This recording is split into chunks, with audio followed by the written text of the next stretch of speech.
Hi guys, good afternoon. Okay, welcome to the machine learning with Python webinar. So we'll be starting the first. This is an entire series of 3 webinar. So today is the first day. We're going to start the session. So we are waiting for a couple of more participants to join. So once they join, I think we can start off the session. So until then, we have a poll. I'm just publishing it. Okay, I think the poll should have been already appeared because we are not sure whether you people have already working on machine learning. No, so you can just respond to that poll. Great. I think we are getting some response for the poll, and also I think people are joining in.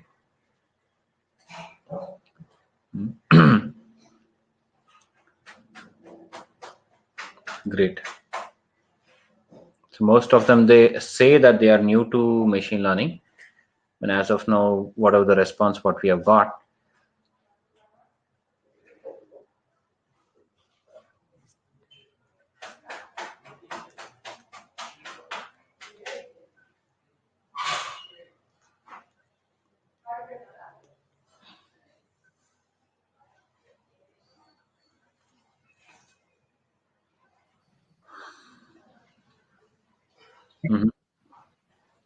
Hello. Oh, hi, Mr. Raghu. This is Naveen here. Yeah. Hi. Yeah, great, Mr. Raghu. Sorry, Kumar. All right, so I think we'll just wait for another 3 minutes and then we will start the session. So we have only few more participants who have joined. But meanwhile, what I've done is I'm just running a poll to understand whether these people who have joined for the today's webinar, are they new to machine learning or they already working? So if you click on the poll section on the right side, you can find, like they say, about right now it says about 75% of them say they're very new to machine learning, and 25% of them maybe they're already working on it. Okay. Okay.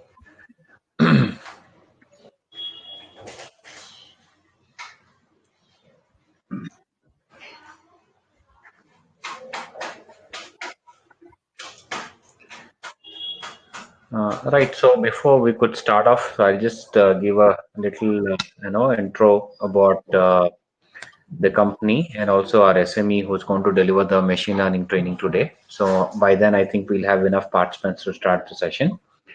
So, basically this webinar has been organized by a company called SkillUpRight, and we are an, IT training company, and we do a lot of corporate trainings to, large corporates like Tata Elxsi, Infinite, Sony.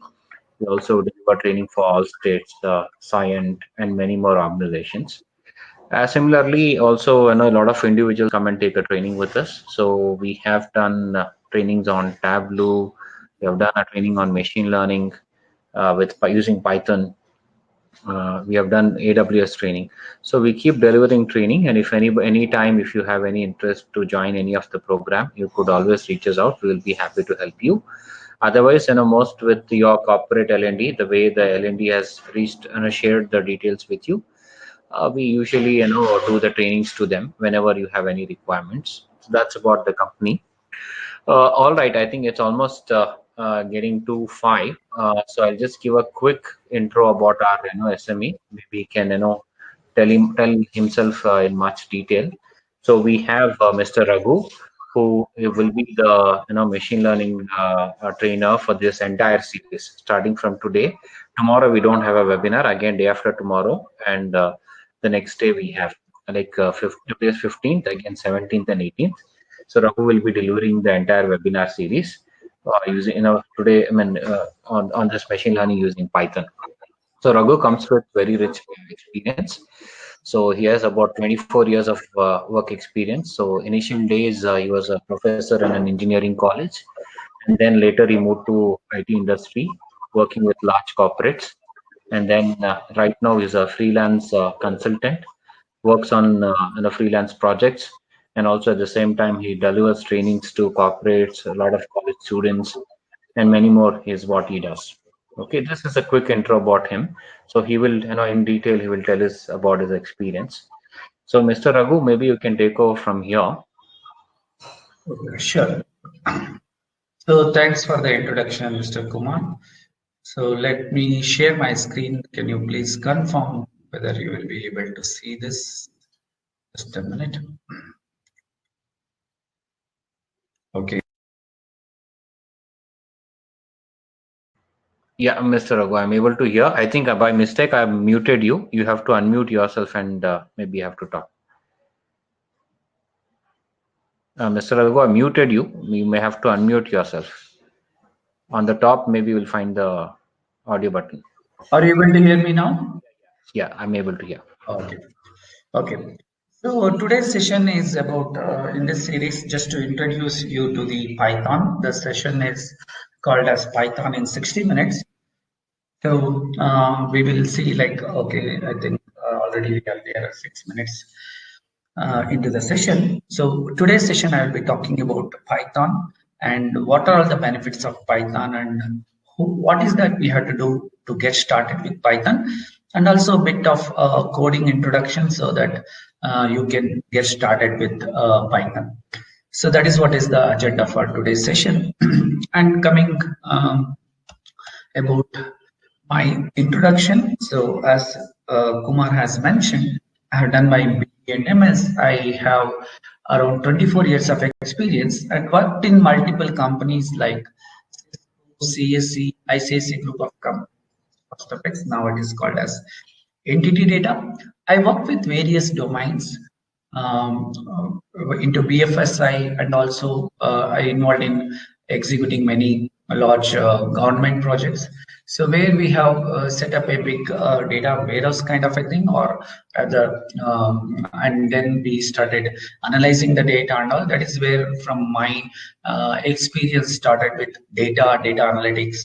And then later on, I started my career as a Java developer and then moved all the way to project lead, project manager, solution architect. And I am fortunate enough to work with multiple technologies as there is technologies evolved, and also I got opportunity to work with various companies. So pretty much I worked on Python, AL, MI, and also on the web technologies and the Internet of Things and the test automation. Other than that, initial first few years I spent my most of my career is on Java. And nowadays, actually, as Kumar mentioned, I work on multiple projects and also on the MI and ML. And I'm working with other companies where they, as a freelance project consultants on those kind of projects. So this is a brief introduction about me.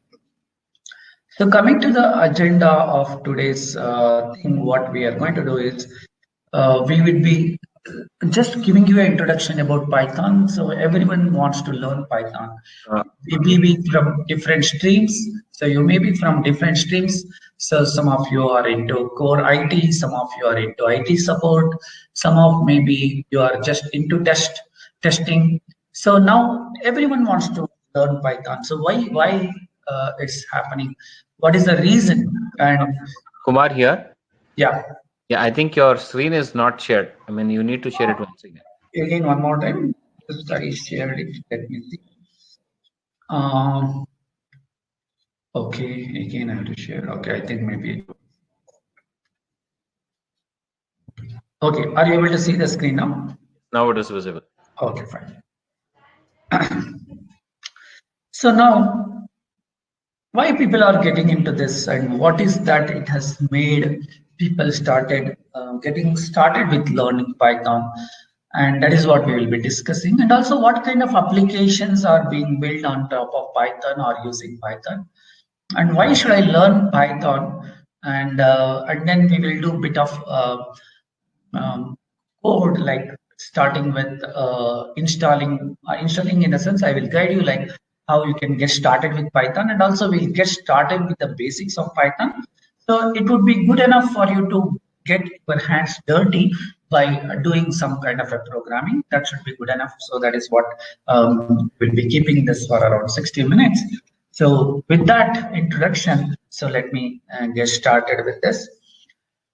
And like there are many programming languages. In the same way, Python is also one of the programming language, right? So it is one of the programming language.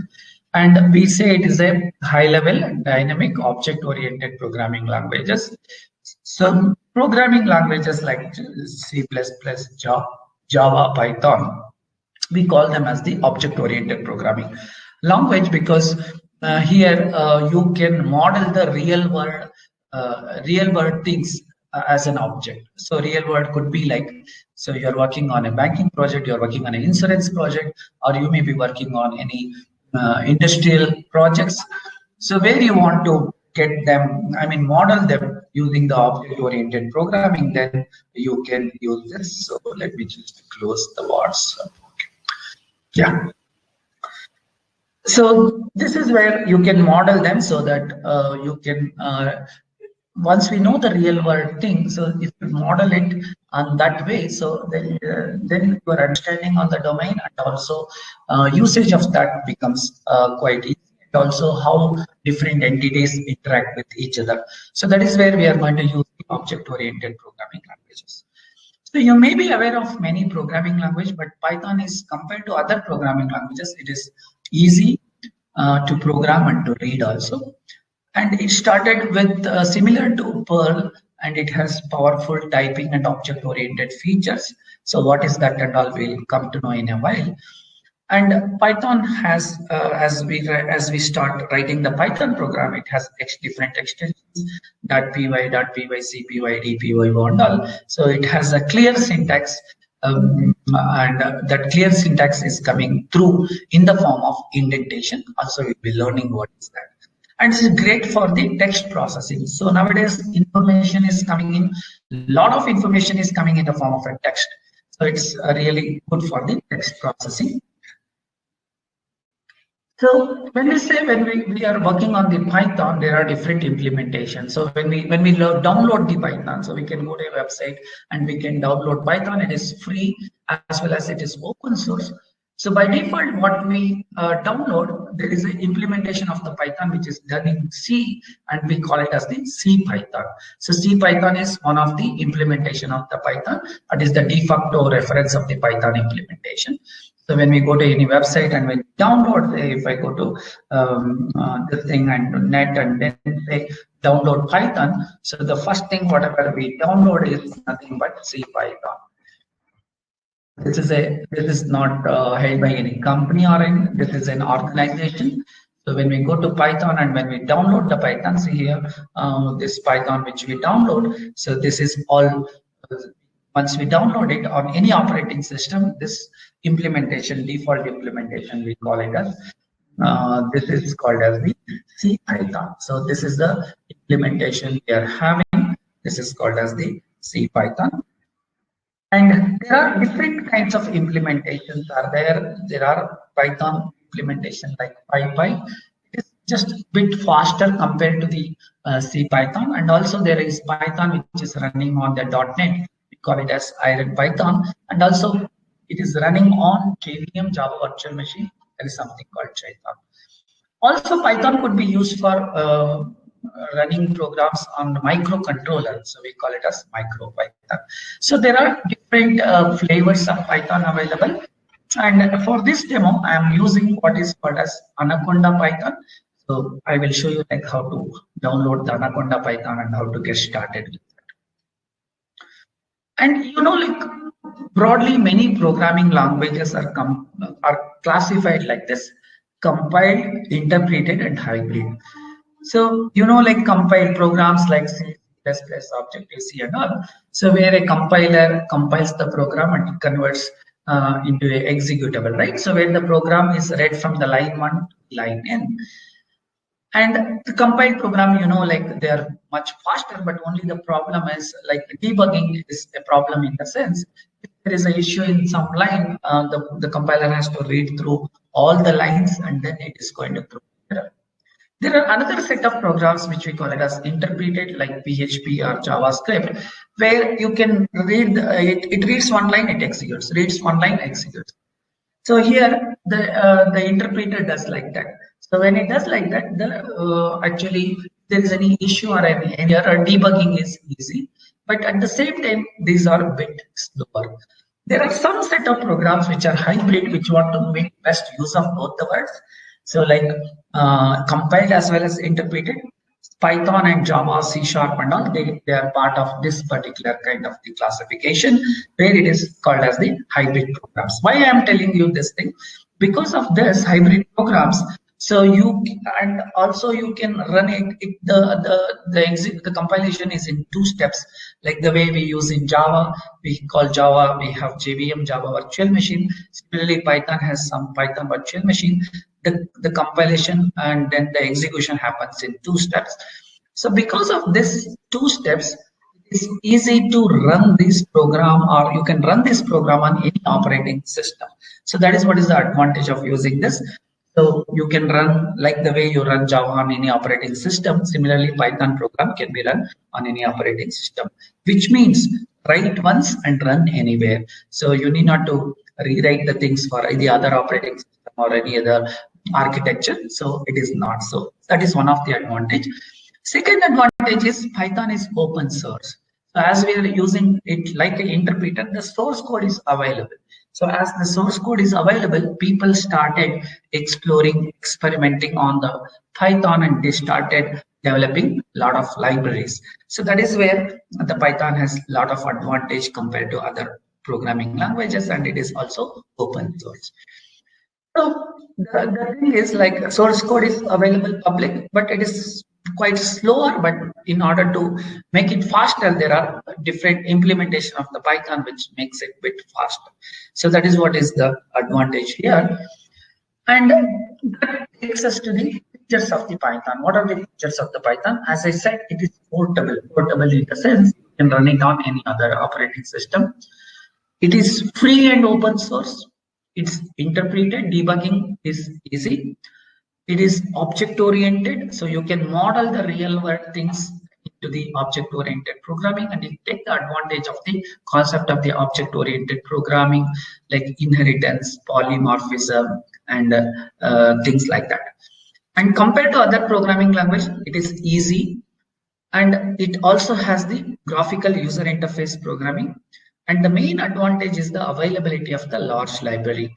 As it is an open source, the people started exploring, experimenting, writing their own libraries on top of Python. So that is where you have a large community.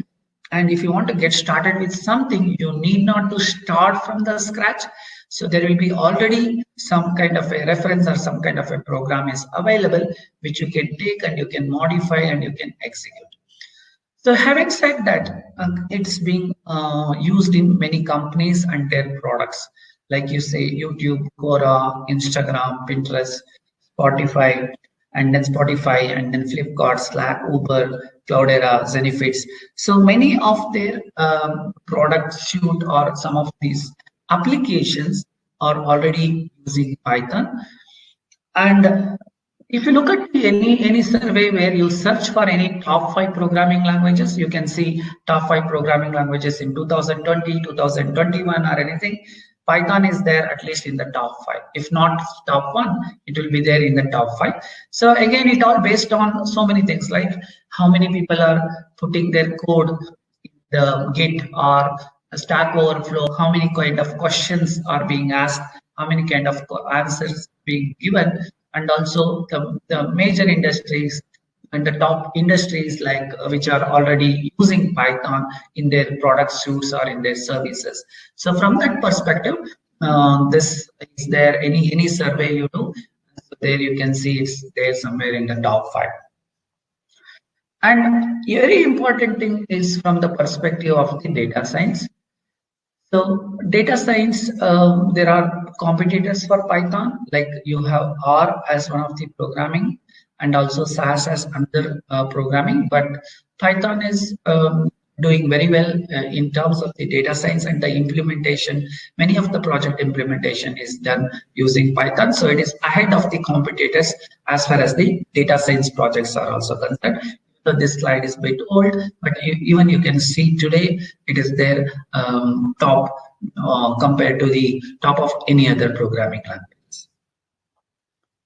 And as I told you, the YouTube was originally written in Python and MySQL, earlier Yahoo, Google Spider, some of the components of the Spider is being written, that search engine is being written in Python. And many of the web-based hosting services are also implemented using Python, like Dropbox. Other than that, there are utilities. People have written utilities like Yum, and also comparison shopping websites like Shopzilla, commercial server engines like UltraSeek, and also application server like Zope Corporation's Blueprint. So these are all the few of the examples where Python is already being used. So this is what is a very important slide of today's training. The important thing is like what you can do with Python. After you have learned Python, it is like a basics foundation. As a programmer, as you are in different roles or different positions in the industry, so you can switch to the area many. What are the things you can do? First, if you learn Python, you will be learning the basics of Python and also the database programming.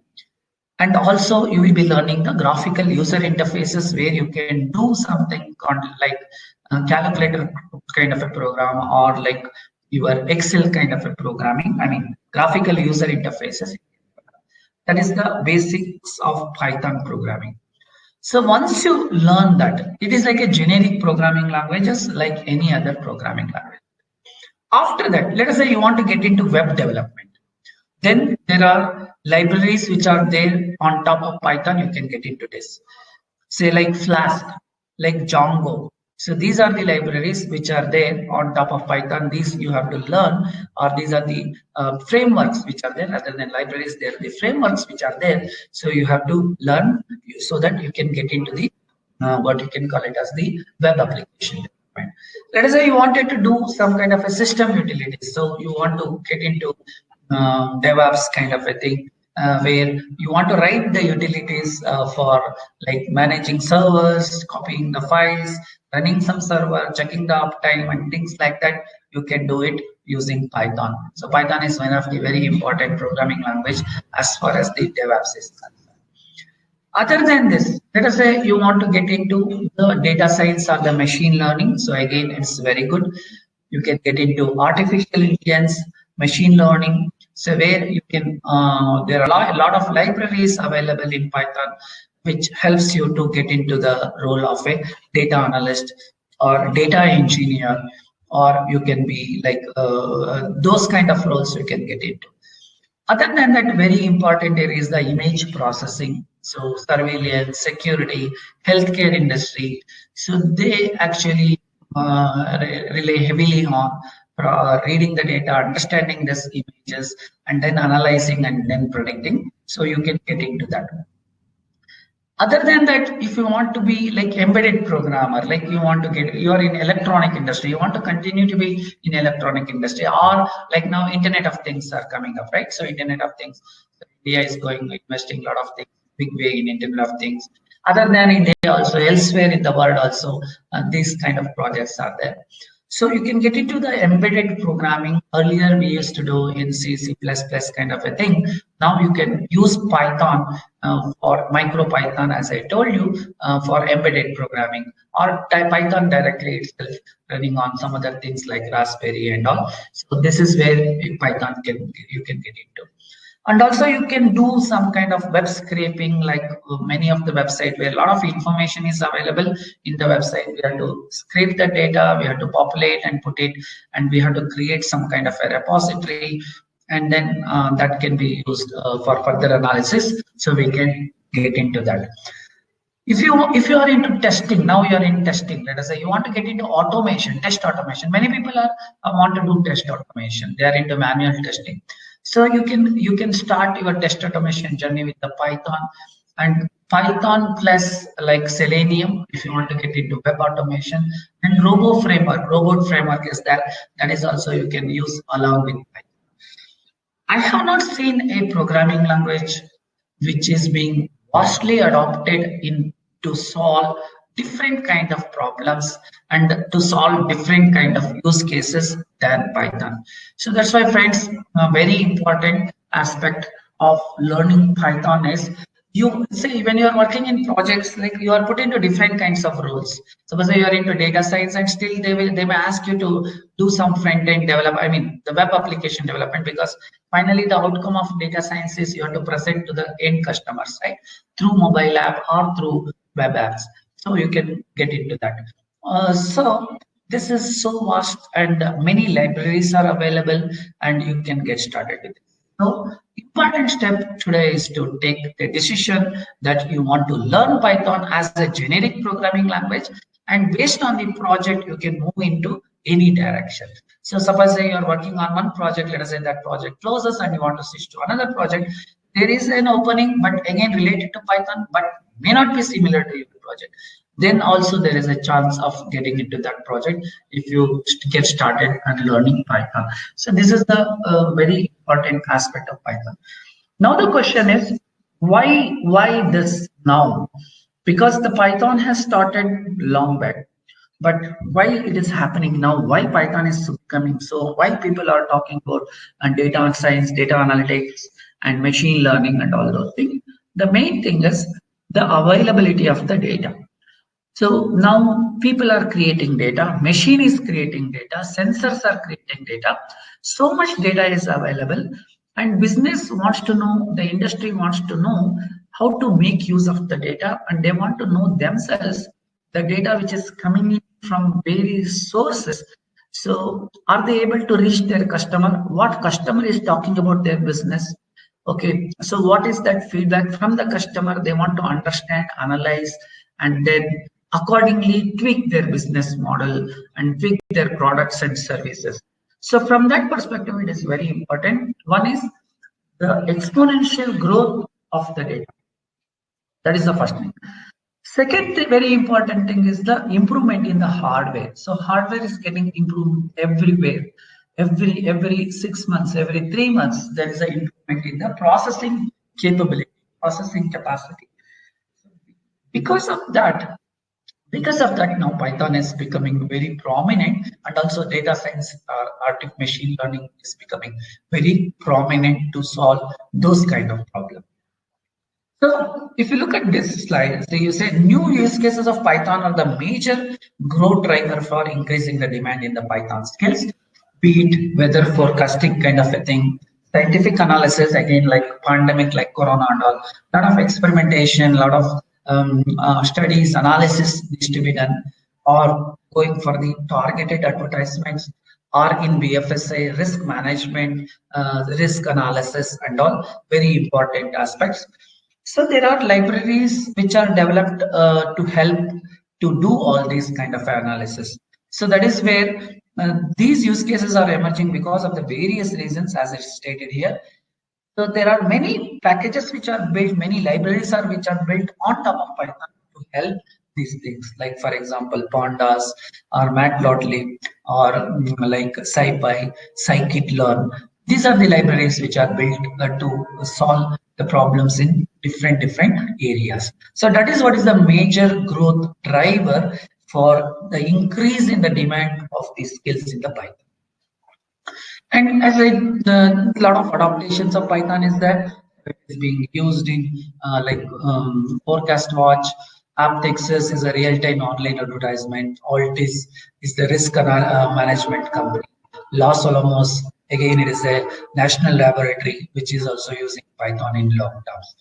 So looking back this history, this is the guy who has come up with the Python. Same time as that of Java, see here January 1994, Java is also 95. So, but it was in a dormant state, but last few years, it has become very popular because of the reasons, whatever I have mentioned. So now as I speak, we have version 3.9, which is available, and we can start with any of the version of the Python. And just to conclude whatever we have discussed so far, so does it mean that everything is fine with Python? No, there are some disadvantages as well. There are some advantages and disadvantages. So very good for machine learning, data science, if you get into embeddable programming, you can grab these IoT opportunities. You can be a regular programmer, backend programmer, developing the backend APIs, RESTful APIs, and all. That's fine. And as I said, from the perspective, it is free, open source, and all those things that you can make use. And there are a few concerns also. It is not as fast as C or other programming languages because the way it is designed, and it's not very good in the mobile computing like Java or any other programming languages like Java itself has Android and all. But you can use it as a backend programming, and the front end could be any other thing. And the database layers are not very much developed compared to other programming languages, but it has pretty decent database layers, not very much advanced like other programming languages. So these are the few pros and cons of Python. So finally, you can be flying high like this guy if you get started today. Want to learn Python and deep machine learning and all. So this is what is the summary of whatever I said. So career path, as I told, like you can get into many career paths. You can get into web development. You can get into, for that, Python, Flask, Django, SQL. Now currently, what is that? This series is all about machine learning. So machine learning, where we will be teaching you about like Python, Pandas, NumPy, Matplotlib, scikit-learn, various machine learning algorithms, and the implementation of those machine learning. You have many paths, like you can get into embedded programming, you can get into test automation, as well as natural language processing, like you have Alexa nowadays, or chatbot kind of a thing. That is also you can get into, or system administrator kind of a thing. So many paths are there, but this is the day where you can get started with Python. So now, from now, let me, that's now half an hour already over. Now let me get into the practical part of it, and just I will show you how simple it is. You can already, if you are into other programming languages, you can get this. Not very hard. You can get into this easily. So the one which I am using here is Anaconda, because the next series also I will be taking on the machine learning and all. So I found this very handy when it comes to the doing the practicals. So this is one of the things which we will be using. So if you want to get started, I'm using, you can say download Anaconda. For the whichever the operating system you are in, you can get that. This is what is the URL.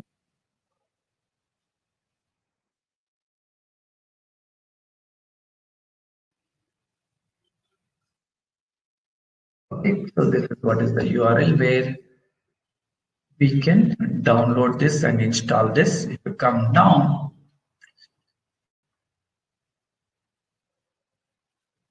you can see at the end Anaconda installer. So based on your operating system and all, if you are in Windows, so you can, hopefully everyone's system is nowadays 64-bit. So you can download this and install this, not very hard. You can download and install this. This is the Anaconda. So once you have installed Anaconda, Anaconda has so many set of tools. Like it has a IDE, integrated development environment. We call it as a Spider. And also it has Jupyter notebook. So many of the data scientists and all, they will be writing their program using the Jupyter notebook. So that is also comes along with that. Other advantages, many of the libraries which are required for machine learning already part of this. You need not again download those libraries. So that is why I suggest you to use the Anaconda. You have other options like PyCharm is one option, but there you have to download those libraries again and again based on your requirement. Here at least some of the basic libraries which are required to get started with machine learning are already available. So that is what is the advantage we have when we go with the Anaconda. So how to get started? Once you download this, then you can type Spider. If you install it properly, Spider is one of the tools. So if you click on this, this is how we open. It will be open. So this is where it has the IDE like this. And for the purpose of demo, what I did is I created a folder just now. I created Python in 60 minutes, and today's date, I created a folder called Python demo. So in this, I would be getting started with this thing. So I am going to open this folder. This is the folder which I opened here. So to open this folder, just I have to open this folder, just select the path and then open this folder. So in this folder, I'm going to write the program. So let me just start writing the program. You can see like how easy it is. And this, it has three sections. One is here, you can see the files, variable explorer, what is that and all you will see. If you're drawing any graphs and all, it will come here, and the help section here. And the execution, the program execution, the result you can see at the right hand side. So let me just get started with the first program. I created a file, save as. I'm creating a first program, one hyphen, I say getting started. So this is the Python program. You can select the Python. So you can zoom it, we can zoom it and all. So any programming language, you start with hello, right? So just you see how easy it is in Python. Just you say print hello, welcome to webinar. Right, that's it. So in C programming, in Java programming, you would have used some 5-6 lines of code to print just hello. It is not like that. You need not to use there in Java and C++. You start with the class. Here nothing required. Even though it is object oriented, you can start like this. So just you, in order to run, just you can press this triangle, green color. So when I press this, you can see on the right hand side. See, you can right hand side the output. This is hello, welcome to Python. Okay, so this is this much simple to get started. And what are the things? So in this program, just I will explain you like what are the different data types. Like you have any other programming languages data type. Here also we have data type, but in Python you need not to explicitly mention the data type. Based on the value what you assign it to a variable, then the data type is decided. What is the meaning of that? Is it has data types. These are the data types it has.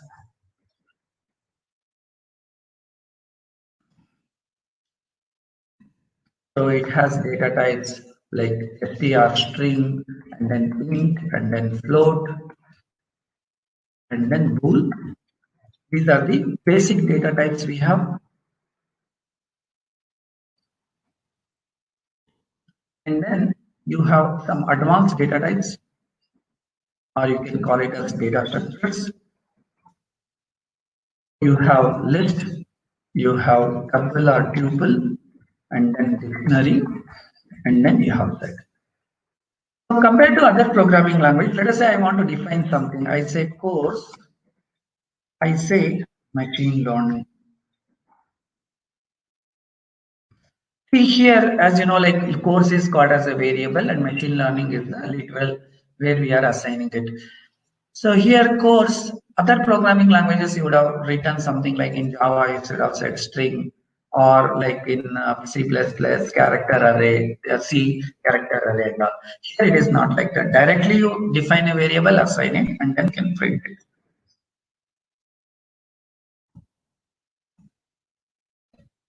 So like this you can do.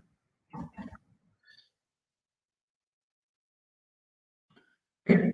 So this is what is the advantage, and here in Spider and all, you can just only run the part of the code. See here it says course machine learning. Now, if I want to know what is the data type, what data type this is holding, then there is a command called, rather than command, there is a function called type of.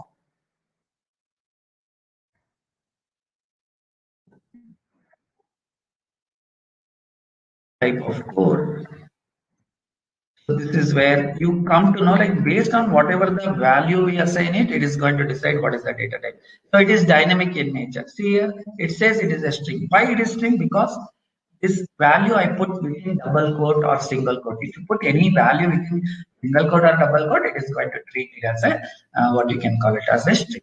Same way, you can use int. Suppose I can say int, age is equal to some value, and you can print and you can say you want to know the data type. Like much more like JavaScript, the way we use the JavaScript in the same way. So type of age. So this is what it is going to use. This is going to say that it is of the data type int. So this is dynamic, right? So data type assignment is dynamic. See, you can see here, this is dynamic.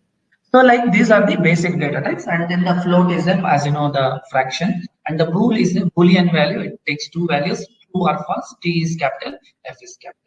Then you have the advanced data structure, and the good thing about it is so dynamic.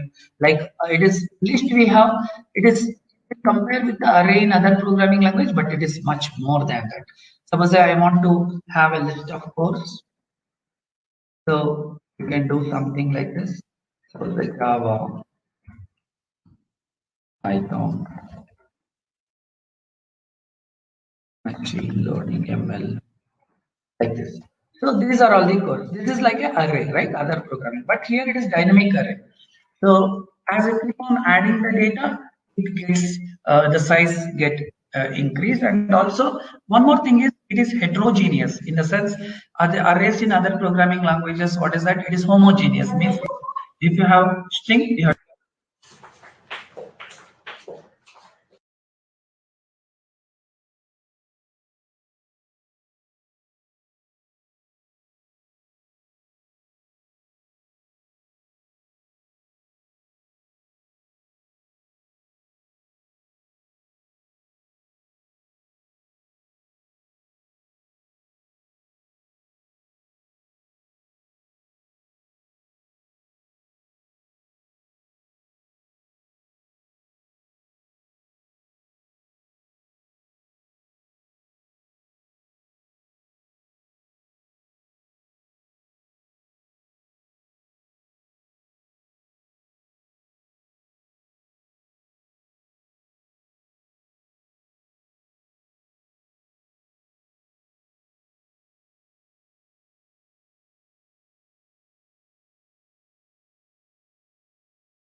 Mr. Raghu, I think we are not able to hear you.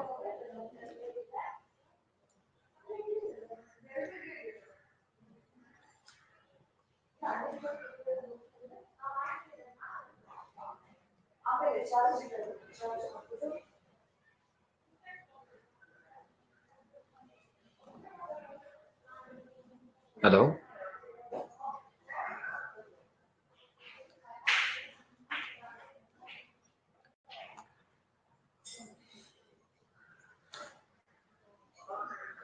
I think it's muted. You should unmute, I think, because that should become loop. The speaker button should become loop. okay. I don't know how it is getting unmuted suddenly. Okay. Okay. Are you able to hear me now? Yeah.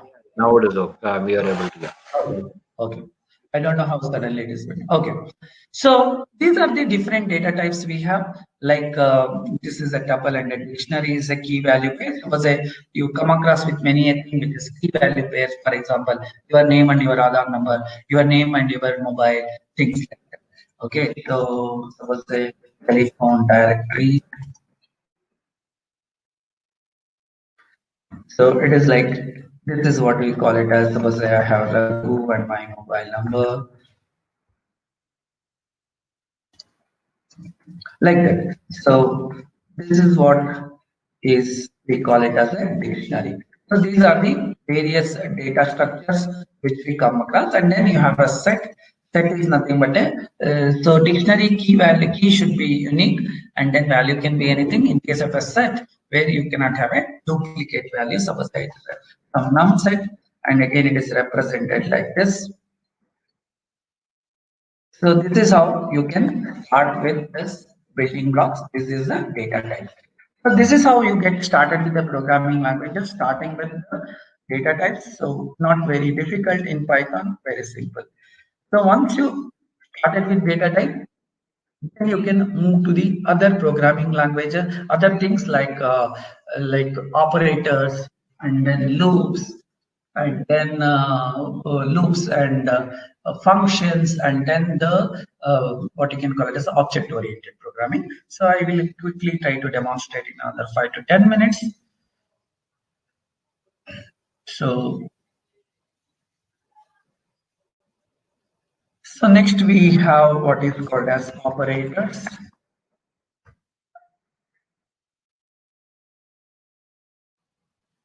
So in case of operators, so Kumar, further, how much time I have for the demo section? Can you tell me?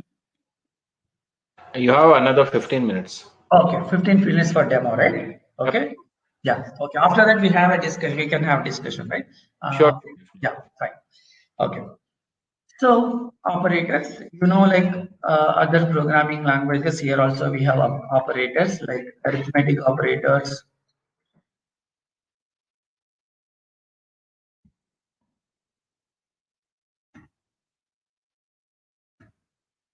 Like you have plus, minus, star, slash, double slash. It is float division, and then this is power, and then you have percentage, modulus, things like this. This is the arithmetic operators. Most of you are aware if you are already done some programming, right? Arithmetic operators, and then you have relational or comparison. So what is that? Greater than, right? Greater than, lesser than, greater than or equal to, double equal to, not equal to, where you compare something and the end result is either true or false, right? This is what is the thing. And then you have logical operators. So it is and, or, right? Not. These are the building blocks of any programming language you have. Like, let me just say a few things. I say n1 is equal to 100. I say n2 is equal to some 50. And then n3 is equal to say 75. Right? This is how you can do the assignment, right? So, like plus, minus, and all, I can say result is equal to n1 plus n2. Then you can print the result. Right?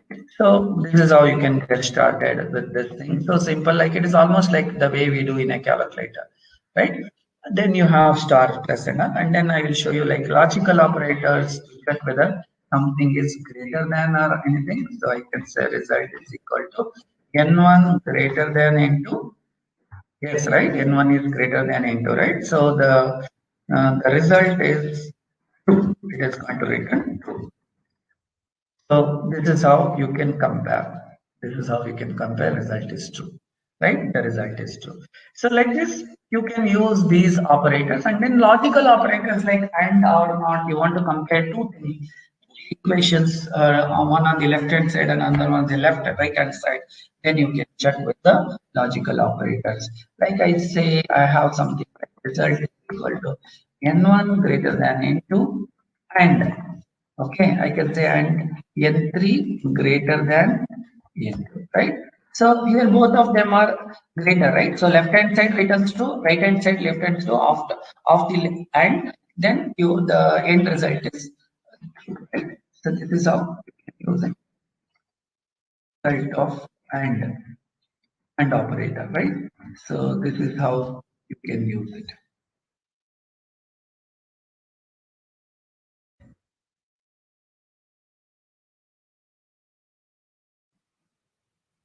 So this is true. So if any one of the condition, like you can put or not is like, it is like a switch. So if something is true, it becomes false. If something is false, it becomes true. So this is how you get started with the operator. These are all building blocks of any programming language. And you can see on the right hand side variable explorer, and it tells you what is the current value of this thing, like course is a list, and then the result is true. So this you can see in the right hand side. Okay, so the next we will quickly go to the loop, and loops, everything is quite simple here, and then we will say file save as.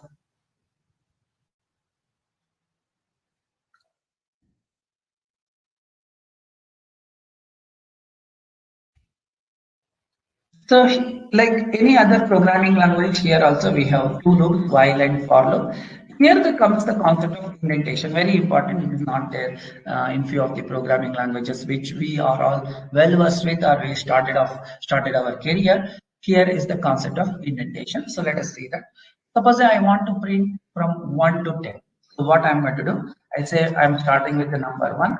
I want to end with number 10. Then I use while, right? While. So start is what, lesser than or equal to 10. After this, you have to put a colon. This is what is called as the indentation. So this is what is the indentation. In other programming languages, what we do, we use like open bracket and close bracket, and we'll write. Here there is no such thing. Here the concept of indentation. So indentation is for a block. So if I do like this, after that it will start the line of 4 spaces. It's one tab. So this is where you have to start writing the program. So if I print start, and then I want to increment, I can say start is equal to start plus 1. So this is how I can do. So this prints number from 1 to 10. So this is what we are going to do. 1 to 10 printing. Right?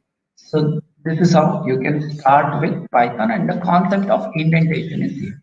The concept of indentation is here. 1 to 10, this is what we can do. And then you have what is called as this is the while loop. You have a for loop also. In case of the for loop, we are going to use something called range. Range is a number generator. Suppose a range of 10 means it is going to generate a number from 0 to, so it generates a number from 0 to 9.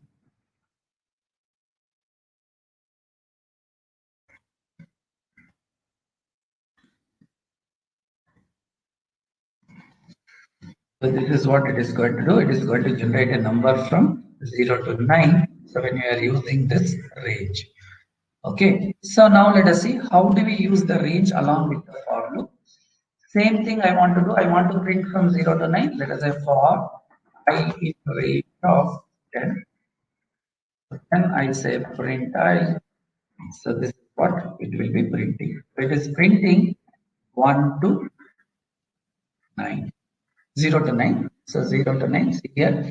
So it does not print the 10, the number minus 1. It all the time starts with 0 here. So it is 1 to print. Suppose if I want to print from 1 to 10, so then what to do? If I want to print from 1 to 10, then I have to start from 1 and then end with a number 1 more than what I wanted to print. I have to print like this. So this is how I can print this. Right? So this is how I can print this. So this is how I can get started with what is called as a loops in Python. And quickly let us move to the what is called as a function. If I want to use a function, how to do in Python?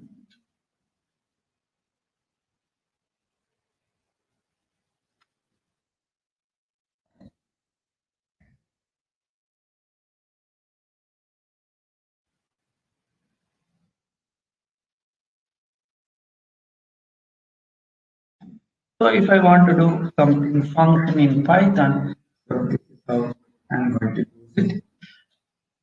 So here the keyword is def. Suppose I want to write a function to greet you all. So function greet, and again there is an indentation, and then we will say print welcome to Python in 60 minutes. Right? This is how you write a function. And then if I want to call a function, that is say greet. So this is the function definition and this is a function calling. So if you run this,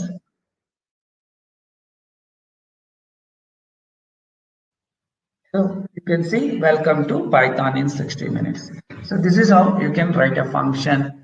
And if you want to write simple functions like calculating a simple interest, you can do something like this. Def simple interest. You can pass the P principal rate and time, and you can say return P star R star T comma 100. This is how you can calculate the simple interest, right? So this is how we can calculate the simple interest. So then if you want to call a function, you can say call si and then pass the value. Let us say I have 10,000 rupees and the bank is giving me interest rate of 6% and I keep it for 1 year. Now let me see how much money I'm going to get. This is what is the interest I am getting.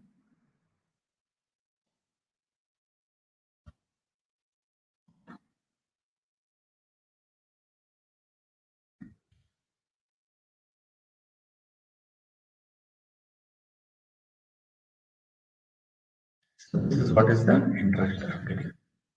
So this is how you can get started with the function, and then yeah.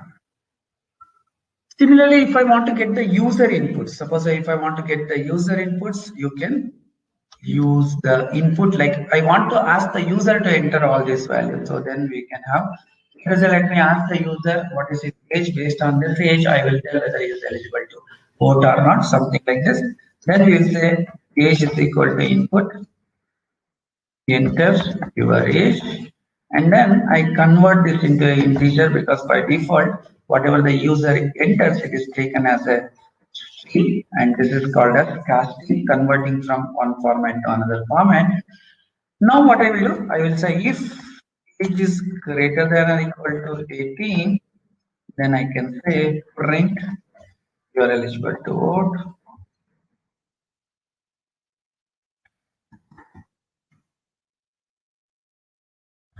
Else, again you see the indentation here, print you are not eligible.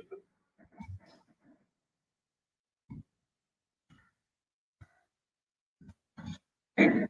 So this is how you can get started with this, and you can get the user input and then if and else condition. See here on the right hand side, he will ask me what is the age. I put some age, then it says you are eligible to.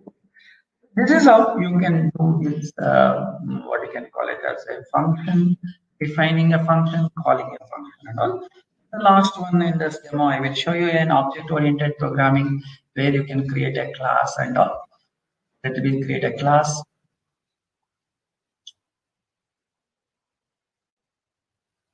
So this is,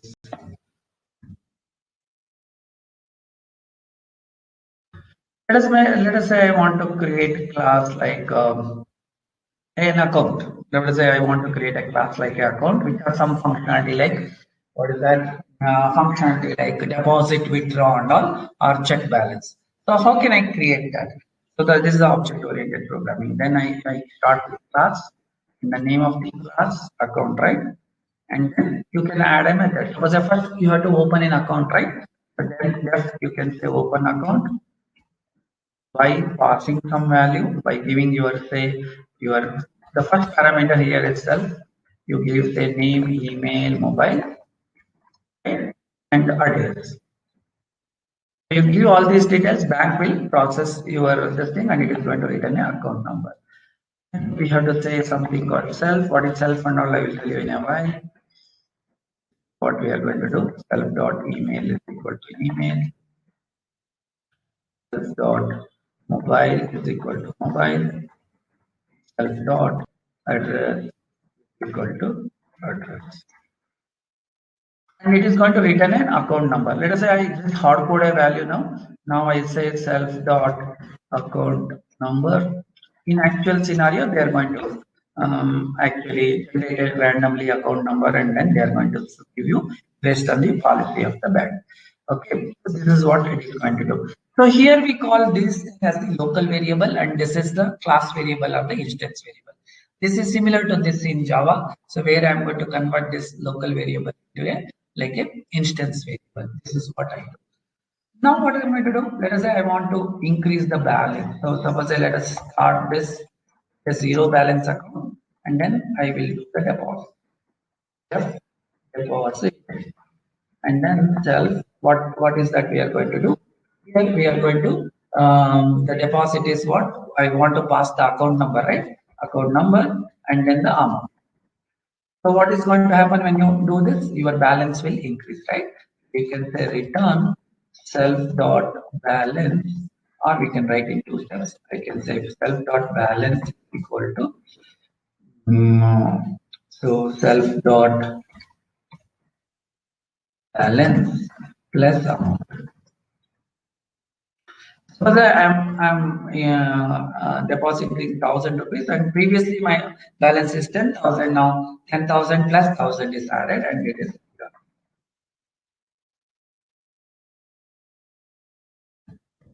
done. Similarly, you can do the withdraw.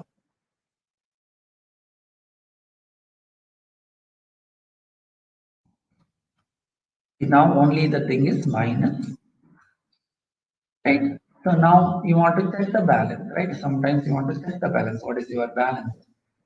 Balance. You want to check the balance in a bank or ATM, what you do? Just you use the account number, right? And then it is going to return the balance. So this is how you can get started with writing the object-oriented programming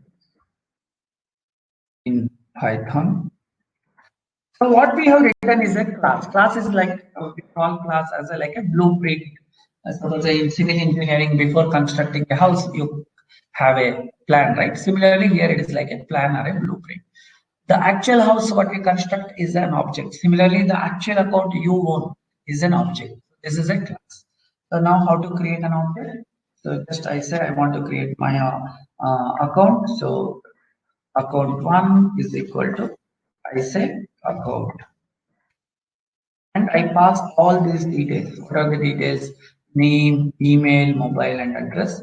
So I say name, email, something.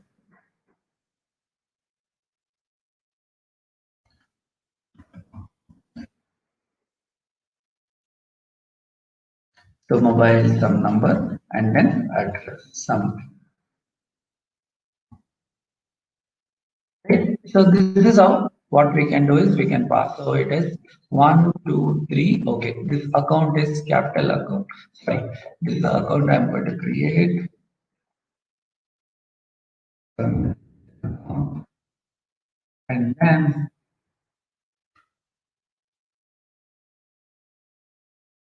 this is an account. And the account has a method called open account. This is what I do when I say dot open account. This is the method, and I pass all these values.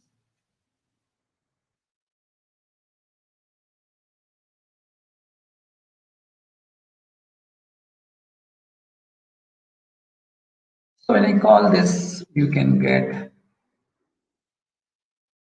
print something like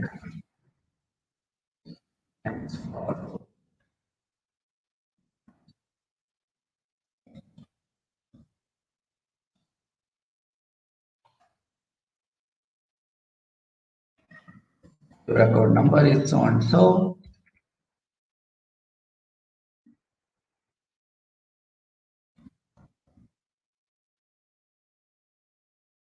Right? So this is what it is going to give, right? So this is an account.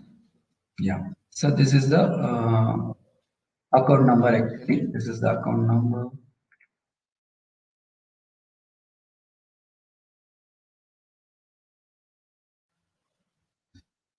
So we will be getting the account number, right? So this is what we will be doing. So now with this account number, let me start the deposit. So I say ACT1 dot deposit. What is that you have to deposit? You have to pass the account number, which is in this case, it is going to give you an account number. It is going to give you an account number. Okay, so you set this thing. So the account number is nothing but ACT dot account number.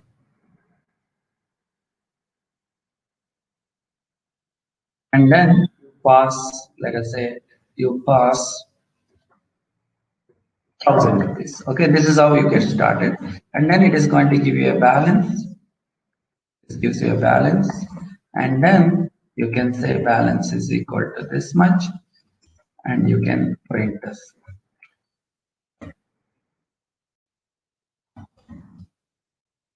First deposit. Okay. Balance. So this is how you can get started with this. So balance after first deposit is 10,000. Now let us say you have some additional money. Again, you go to a bank and you deposit. This time, let us say you deposit 25,000. So your balance should be balance after deposit should be 35,000, right? So this is what is going to happen to your balance, 35,000. Okay. So this is how you can get started with this programming. This is the object-oriented programming. In last 30 minutes, what I try to do is I try to explain the basics. of the Python.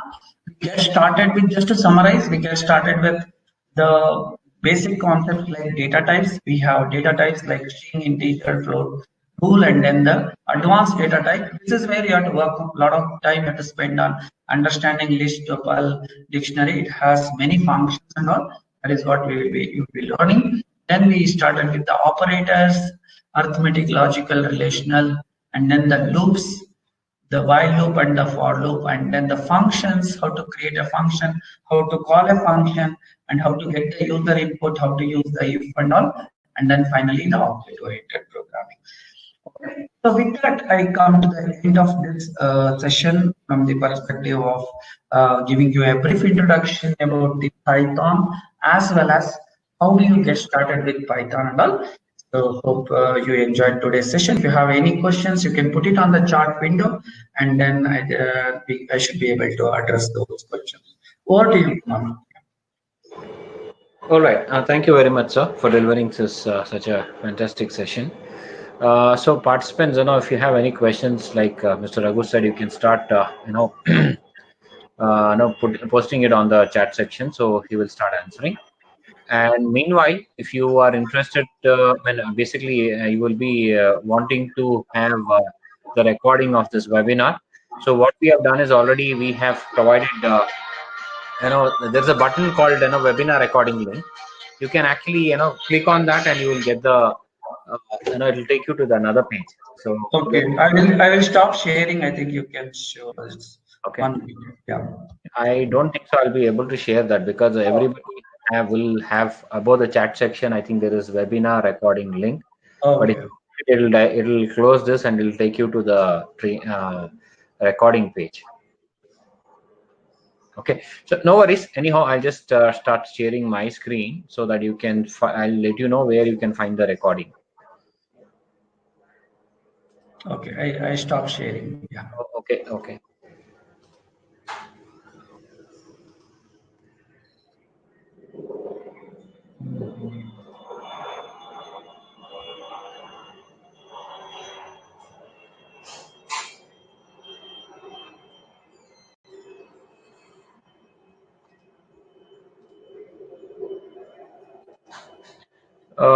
I think you might be seeing my screen. So this is a website. So if you go to a website, there is webinar recording tab as well. So if you click on the recordings over here, machine learning with Python, it will take you to the page. So here we have all the recordings which will be appearing. So as of now, still the session is going on. So once the session is over, we'll be having our Facebook link and YouTube link where we will be posting or uploading our recording, today's session's recording. So this is 15th. So it will be available maybe in another 3-4 hours, So we need to get them uploaded and it will be available for you to go and have a look at the recording. So regularly we have, and in case, like I mentioned, we also run a lot of public sessions. Machine learning we are planning in January. If anybody is interested, you can join. Join this program. So this is the details. Enrollment, it will take to enrollment page. So it's available, all the details to download as well. Okay. So and if in case if you want to reach us out, here are our contact details. You can reach us out and we'll help you how to go about on the training front. Okay. So this about it. So any questions? Anybody has any questions that they want to get clarified? Mr. Raghu is available. You can just put it on our chat section.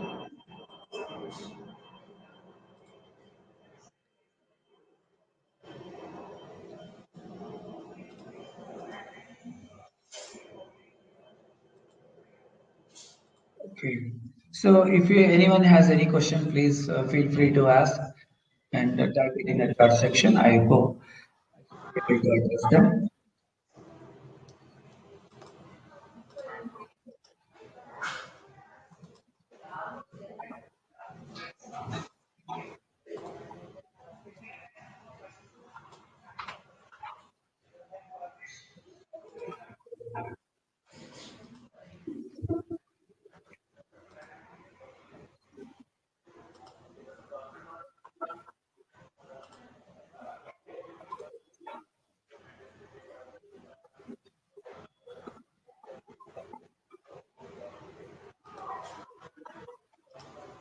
Okay. It looks like there are no more questions. It's already 3:10. But if anybody has any questions, you can drop us an email also. Try to answer those questions. Right, sir. Thank you very much for joining this session. Okay, Yeah. we can again connect back on Wednesday and Thursday. Yeah. Tomorrow, Thursday and Friday, right? Yeah. Thursday and Thursday. Friday. Yeah. So we'll Okay. so the session will be continuing on Thursday and Friday. People, you can come and join our session again. Next 2 days, the Thursday and Friday, not tomorrow. Thursday and Friday. Okay. So till then, take care. Thank you, sir, once again. Yeah. Bye. Thanks.